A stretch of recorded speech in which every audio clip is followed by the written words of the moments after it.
Pour continuer sur l'interface de Photoshop, on voit que lorsque l'on est zoomé dans l'image, on peut, en enfonçant la barre d'espace, on a cette petite main qui apparaît, qui nous permet de déplacer l'image de manière à pouvoir nous déplacer. Tout en étant zoomé profondément dans l'image, on peut se déplacer comme ceci.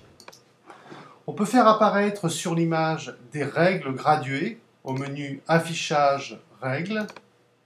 Ces règles vont nous permettre de positionner sur l'image des repères. Pour cela, on clique et on glisse des éléments que l'on va appeler des repères, qui vont permettre de placer des éléments extérieurs à l'image ou d'autres images, un logo par exemple.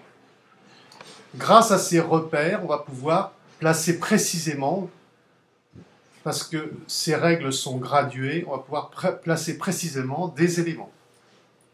Par exemple ici, je vais pouvoir faire un petit cartouche coloré. Donc je vous fais ça rapidement, un petit cartouche coloré.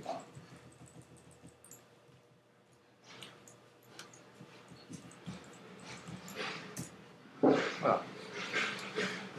Pour finir, je vais vous parler d'une autre palette qui s'appelle la palette d'historique. Donc la palette d'historique regroupe toutes les actions que nous avons eues depuis le début sur le fichier, depuis son ouverture. Il suffit de cliquer ici pour revenir en arrière ou d'avancer dans l'historique. Vous voyez, la pose des repères, des différents repères, le rectangle de sélection et les corrections que j'ai faites pour faire un cartouche qui apparaissent ici.